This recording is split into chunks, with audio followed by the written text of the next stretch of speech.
Avez-vous déjà réfléchi à ce que signifie que votre corps soit le temple du Saint-Esprit? Comment cela s'applique-t-il lorsque nous parlons de quelque chose d'aussi courant aujourd'hui que les tatouages? C'est un sujet qui soulève des questions profondes et, pour beaucoup, controversées. Les tatouages violent-ils la sacralité de ce temple ou peuvent-ils, d'une certaine manière, glorifier Dieu? Dans cette vidéo, nous allons explorer ce que la Bible dit réellement à propos des tatouages et comment le concept du corps comme temple a évolué au fil du temps. Préparez-vous à une réflexion qui va au-delà des apparences et qui plonge dans les Écritures et le contexte historique. Restez jusqu'à la fin, car vous découvrirez que la vérité peut être bien plus surprenante que vous ne l'imaginez. Ensemble, découvrons ce que les Écritures et l'histoire ont à nous enseigner sur ce sujet. L'idée du corps comme temple du Saint-Esprit est un concept central dans le christianisme. Dans 1 Corinthiens 6, 19-20, Paul écrit « Ne savez-vous pas que votre corps est le temple du Saint-Esprit, qui est en vous, que vous avez reçu de Dieu et que vous ne vous appartenez point à vous-même, car vous avez été rachetés à un grand prix. Glorifiez donc Dieu dans votre corps et dans votre esprit, qui appartiennent à Dieu. » Ce verset nous rappelle que nos corps ont un but plus grand que celui de simplement abriter notre âme. Ils sont, littéralement, la demeure du Saint-Esprit. Lorsque Paul a écrit ces mots aux chrétiens de Corinthe, il s'adressait à une communauté immergée dans des pratiques culturelles qui considéraient le corps de manière très différente de celle proposée par les enseignements chrétiens. Corinthe était une ville fortement influencée par les pratiques païennes, où le corps était souvent utilisé comme un instrument dans des rituels et des activités impliquant l'idolâtrie et l'immoralité. Pour les chrétiens de cette époque, l'idée que le corps ne leur appartenait pas, mais à Dieu, était révolutionnaire et défiait les normes culturelles de leur société. Aujourd'hui, de nombreux chrétiens continuent à voir ce passage comme un appel à traiter le corps avec le plus grand respect, mais cela soulève une question intéressante. Interprétons-nous ce message de la même manière que les chrétiens du 1er siècle? À l'époque, les préoccupations de Paul étaient fortement liées à la pureté morale et spirituelle, dans un environnement où le corps était souvent un objet d'adoration de faux dieux. Mais comment appliquons-nous ce message au contexte moderne, où des questions comme les tatouages n'étaient même pas mentionnées dans les Écritures? Réfléchissez bien, la Bible établit clairement que le corps doit être honoré et respecté. Mais que signifie cela concrètement pour quelqu'un qui souhaite se faire un tatouage? Est-il possible que cet acte viole la sainteté du corps? Ou peut-il être vu comme une manière de glorifier Dieu selon l'intention et le contexte? Après tout, ce que Paul soulignait vraiment, c'était l'importance d'une vie consacrée, qui reflète la présence du Saint-Esprit dans tous les domaines, et pas seulement dans les actes extérieurs. Un autre point important est de considérer le rôle de l'intention derrière nos actions. En tant que chrétiens, nous sommes appelés à agir selon nos cœurs et nos motivations. Jésus, dans plusieurs passages, enseigne que la pureté ou l'impureté d'une personne ne réside pas dans ce qui entre dans le corps, mais dans ce qui sort du cœur. Matthieu 15, 11. De cette manière, on peut soutenir qu'un tatouage réalisé avec l'intention de glorifier Dieu, comme un rappel permanent de sa foi, ne serait pas une profanation du corps, mais une forme d'adoration et de dévotion. En revenant à la passage de 1 Corinthiens, il vaut la peine de réfléchir. Le message de Paul concerne-t-il davantage le respect du corps physique ou la manière dont nous vivons et exprimons notre foi? En d'autres termes, qu'est-ce qui glorifie vraiment Dieu? Est-ce la préservation d'un corps intact ou la manière dont nous utilisons ce corps pour diffuser le message de l'Évangile et vivre selon les principes chrétiens? Lévitique 19, 28 est souvent cité dans les discussions sur les tatouages.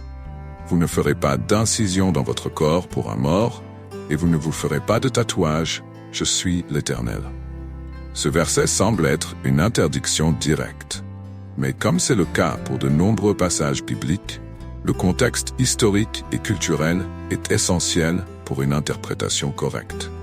À l'époque où ces lois ont été écrites, les Israélites étaient entourés de cultures païennes qui pratiquaient des rituels impliquant des incisions et des marques corporelles dans le cadre de cultes à des dieux étrangers ou lors de rites funéraires.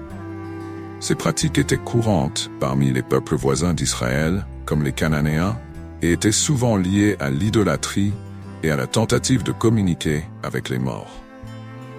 Ainsi, l'interdiction de marquer le corps dans Lévitique 19:28 visait à protéger le peuple d'Israël de l'adoption de ces pratiques païennes qui violaient l'alliance avec Dieu et la sainteté de leur vie.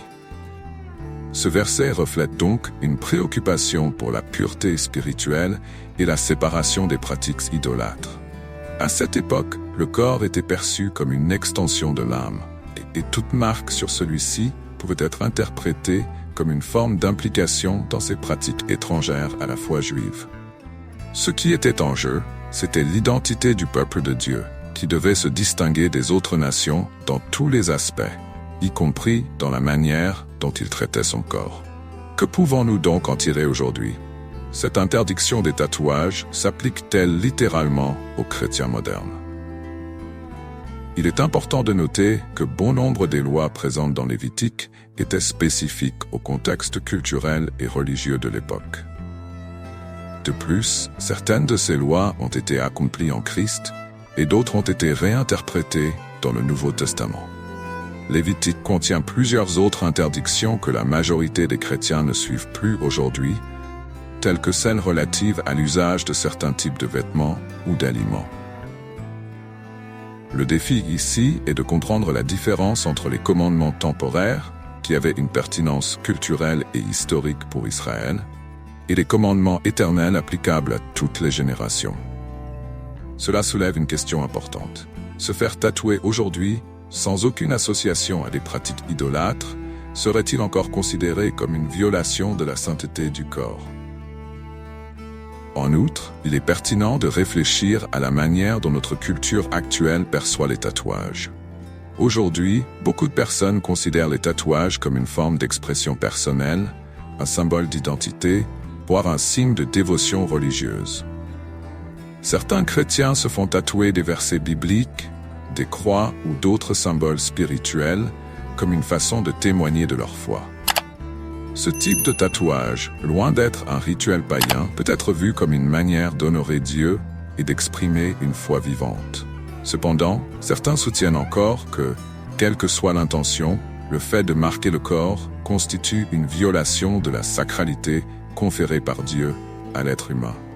Dans ce cas, la discussion ne porte pas seulement sur ce que dit littéralement la Bible, mais sur la manière dont nous interprétons ces écritures à la lumière des changements culturels et spirituels survenus au fil des siècles.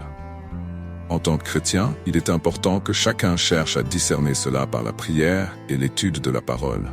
Un tatouage, fait avec révérence et dans l'intention de glorifier Dieu, viole-t-il vraiment la sainteté du corps? Ou bien, le véritable sens de Lévitique 19:28 est-il lié à des contextes culturels spécifiques qui ne s'appliquent plus de la même manière? Maintenant que vous connaissez le contexte historique de ce verset, quel est votre avis? Cette interdiction est-elle encore pertinente aujourd'hui? Tout au long de l'histoire chrétienne, la perception du corps comme quelque chose de sacré et digne de protection a subi des transformations significatives. Pendant le Moyen Âge, par exemple, le corps était souvent perçu comme un véhicule du péché, quelque chose qui devait être contrôlé et mortifié. Il y avait une forte insistance sur l'humilité, la négation des plaisirs corporels et le sacrifice physique comme moyen de purifier l'âme. Des pratiques telles que le jeûne rigoureux, la flagellation et le renoncement aux plaisirs mondains étaient courantes parmi les moines et les saints, qui croyaient que la mortification de la chair les rapprochait de Dieu. Cette vision du corps comme quelque chose devant être strictement discipliné était enracinée dans l'idée qu'il pouvait être une source de tentation et de péché.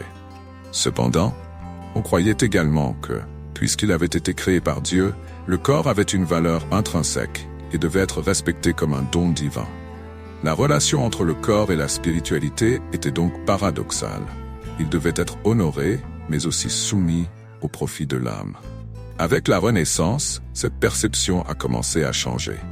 La Renaissance a apporté une nouvelle valorisation du corps humain, en grande partie inspiré par la redécouverte des idéaux classiques de la Grèce et de Rome. Le corps a commencé à être perçu non seulement comme une création de Dieu, mais aussi comme une œuvre d'art en soi, digne d'admiration et de représentation. Cette nouvelle approche a ouvert la voie à une expression plus libre de l'individualité, y compris dans la manière dont les gens voyaient leur propre corps. Ce changement de perspective a influencé non seulement l'art et la culture, mais aussi la manière dont les chrétiens se rapportaient au concept du corps comme temple du Saint-Esprit. Au lieu d'un rejet absolu du corps, a émergé l'idée que le corps pouvait être un outil d'expression spirituelle. Ce concept s'est approfondi au cours des siècles suivants, culminant dans la valorisation contemporaine du corps comme forme d'auto-expression, qui peut inclure la pratique de se tatouer des symboles religieux ou d'autres images ayant une signification personnelle. De nos jours, beaucoup de gens voient le corps comme une toile pouvant être utilisée pour exprimer leurs croyances, leur foi et leur identité. Les tatouages, dans ce sens, portent souvent des significations profondes, notamment chez ceux qui les utilisent pour représenter leur dévotion à Dieu. D'une certaine manière, cet usage du corps comme forme d'expression spirituelle s'aligne sur la vision renaissante, selon laquelle le corps n'est pas seulement une source de péché, mais aussi une création divine, pouvant refléter la beauté, l'art et surtout la foi. Cependant, ce changement de perception n'a pas toujours été bien accueilli par tout le monde au sein de l'Église. Pour certains, le corps doit encore être maintenu dans sa forme la plus pure et intacte, sans altération ni marque. Pour d'autres, ce qui importe, ce n'est pas l'apparence extérieure, mais ce qui se trouve dans le cœur et l'intention derrière les actions. Cette division reflète un débat plus large au sein du christianisme sur la manière dont nous devons comprendre et vivre la sacralité du corps dans le contexte de la modernité. Aujourd'hui, nous voyons une plus grande acceptation des tatouages dans certaines communautés chrétiennes, en particulier chez les jeunes. Beaucoup se tatouent des versets bibliques, des croix ou d'autres symboles de foi, utilisant leur corps comme un témoignage visuel de leur croyance. Pour ces personnes, le corps n'est pas seulement un temple à préserver dans sa forme naturelle, mais aussi un outil pour exprimer leur connexion avec Dieu et leur spiritualité. L'évolution historique de la perception du corps nous invite à réfléchir.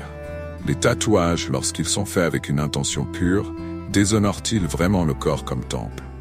Ou bien, au fil des siècles, le concept de temple a-t-il évolué pour inclure de nouvelles formes d'expression, telles que les tatouages, qui peuvent symboliser la dévotion personnelle et l'amour pour Dieu? En réfléchissant à cette question, il est important de se rappeler que notre compréhension du corps est intrinsèquement liée au contexte culturel de chaque époque.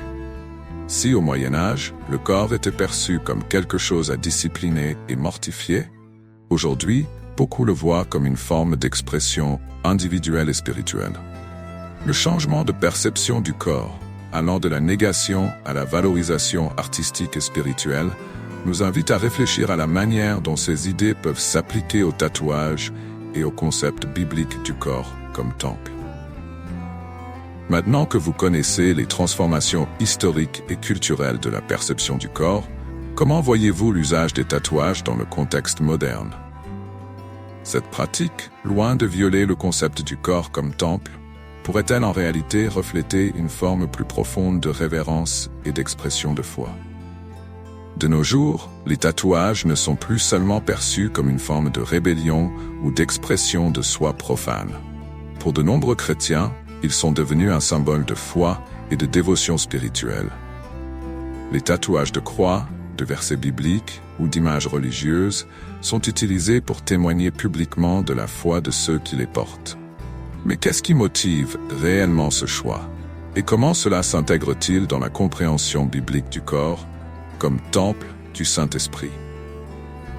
L'une des raisons pour lesquelles de nombreux chrétiens optent pour des tatouages religieux est que ces marques peuvent servir de rappel constant de leur foi et de leur engagement envers Dieu. Un exemple en est les histoires de chrétiens qui se tatouent des versets bibliques ou des mots d'encouragement spirituel. Pour eux, ces tatouages servent de moyen de garder leur croyance visible est toujours présente, à la fois pour eux-mêmes et pour les autres. Certaines personnes considèrent les tatouages comme un moyen de partager leur foi avec le monde.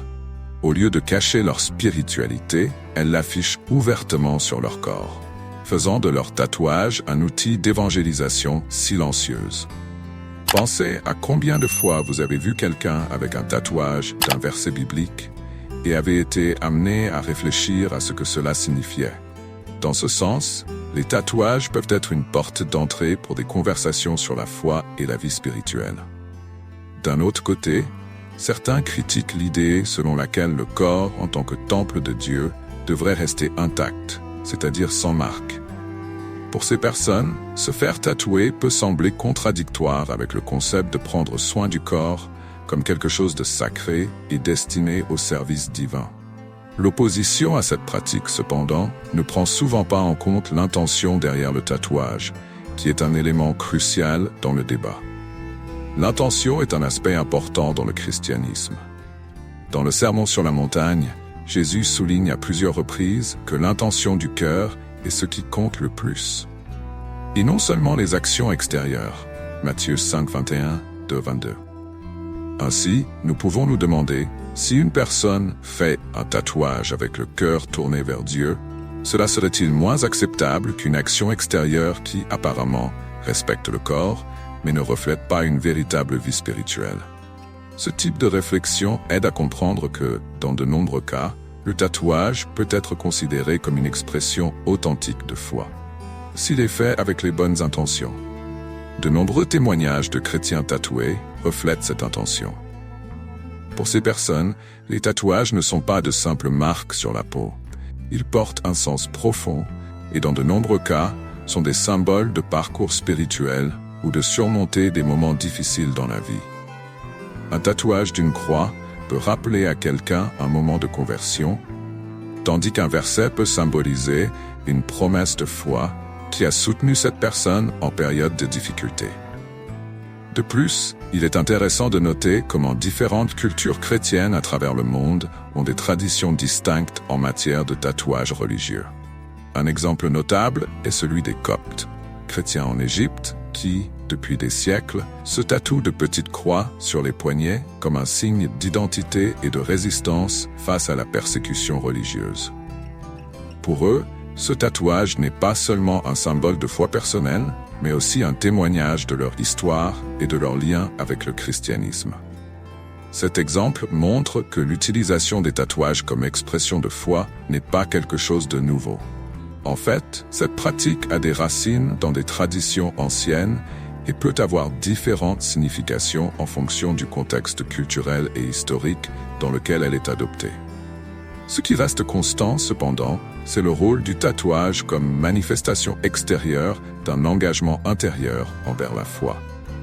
La question n'est donc pas simplement de savoir si les tatouages sont bons ou mauvais, mais comment ils sont utilisés et ce qu'ils représentent pour ceux qui les font. Si un tatouage est fait dans l'intention de glorifier Dieu et d'exprimer un amour profond pour lui, peut-il être considéré comme une profanation du corps? Ou bien, traitons-nous véritablement le corps comme un temple en l'utilisant pour refléter notre foi de manière visible et concrète? Cette réflexion nous amène à un point important. Le corps comme temple du Saint-Esprit ne concerne pas seulement l'apparence extérieure, mais la manière dont nous utilisons nos corps pour servir et glorifier Dieu. Pour de nombreux chrétiens, les tatouages sont une façon de le faire, et les histoires et témoignages qui émergent de ces expériences montrent que, pour eux, cette pratique renforce leur parcours spirituel. Et vous, connaissez-vous quelqu'un qui exprime sa foi à travers des tatouages? Ou peut-être est-ce votre cas? Que représentent ces marques pour votre vie et votre cheminement avec Dieu? Lorsque nous regardons les Écritures, il est fondamental de distinguer entre les commandements culturels et les commandements éternels.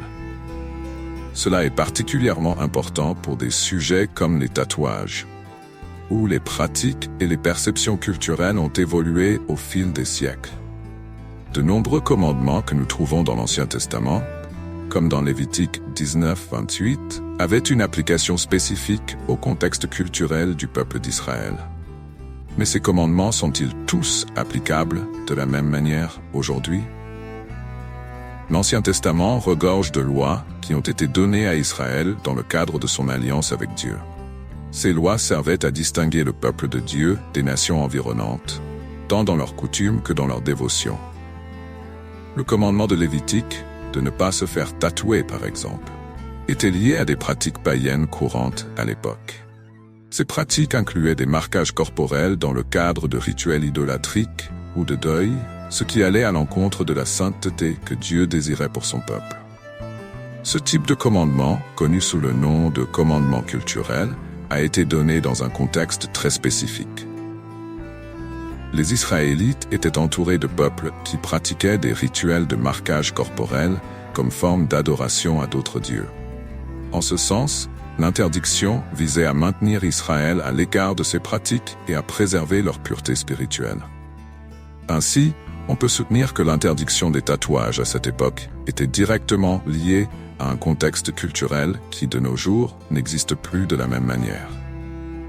D'un autre côté, les commandements éternels sont ceux qui transcendent le temps et la culture. Ils reflètent la nature de Dieu et les principes qu'il souhaite voir gouverner la vie de son peuple à travers toutes les époques. Un exemple clair d'un commandement éternel est l'appel à aimer Dieu par-dessus tout et à aimer son prochain comme soi-même. Ces commandements sont applicables à tous les chrétiens, indépendamment de l'époque ou du contexte culturel. Lorsque nous analysons la question des tatouages à la lumière de ces distinctions, il est important de se demander: les tatouages sont-ils un commandement culturel ou un commandement éternel? Le tatouage, dans le contexte lévitique, était une pratique liée à l'idolâtrie, et c'est la principale raison pour laquelle il a été interdit. Cependant, dans la société actuelle, les tatouages ne sont plus nécessairement associés à des rituels païens ou idolâtriques. Pour beaucoup, comme nous l'avons vu précédemment, ils peuvent être une forme d'expression de la foi ou simplement un aspect d'expression de soi. Cela nous amène à réfléchir à la manière dont nous appliquons les enseignements bibliques à des situations modernes que les Écritures ne mentionnent pas directement. Il n'est pas toujours facile de faire cette distinction. Cependant, le Nouveau Testament lui-même nous donne quelques indications sur la manière de traiter les questions qui ne sont pas clairement abordées dans la Bible. Dans Romains 14, Paul parle de la manière dont les chrétiens doivent aborder les questions de conscience, notamment dans des domaines qui ne sont pas clairement définis comme des péchés. Il écrit « Que chacun soit pleinement convaincu dans son esprit » Romains 14, 5, soulignant l'importance de la conviction personnelle et de la liberté chrétienne dans les questions de pratique.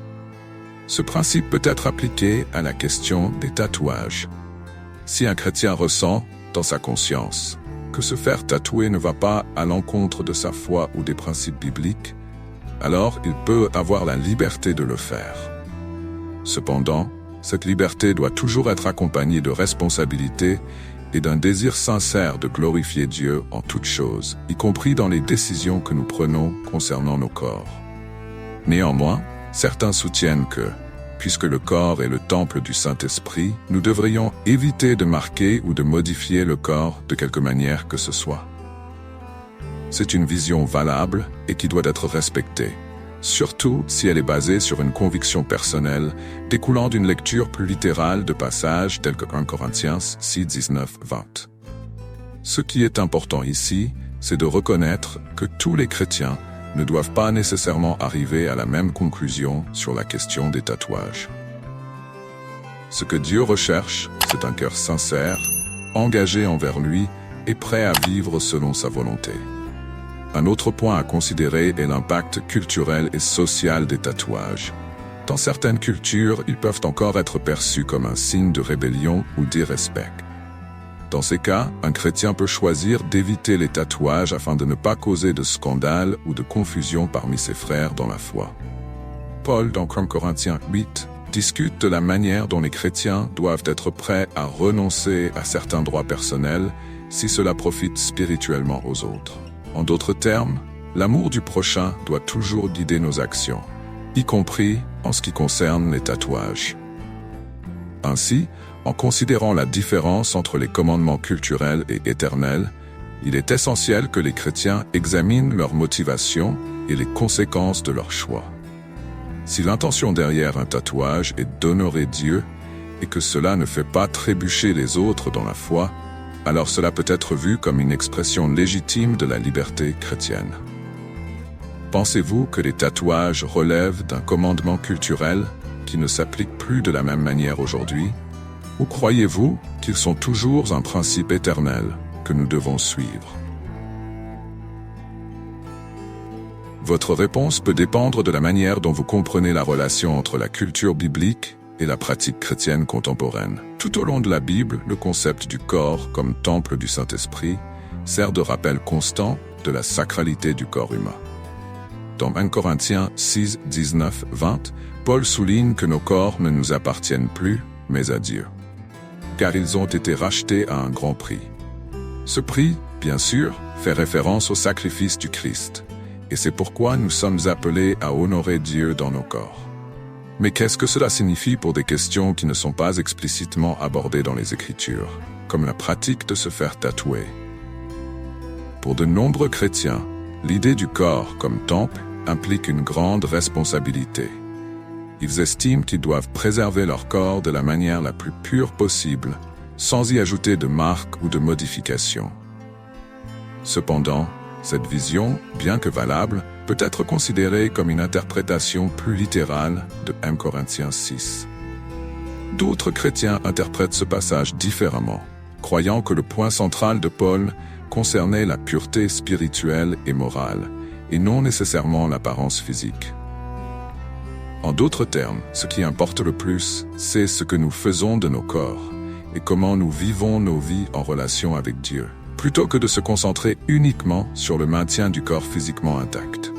Cette distinction nous amène à une considération importante, la liberté chrétienne.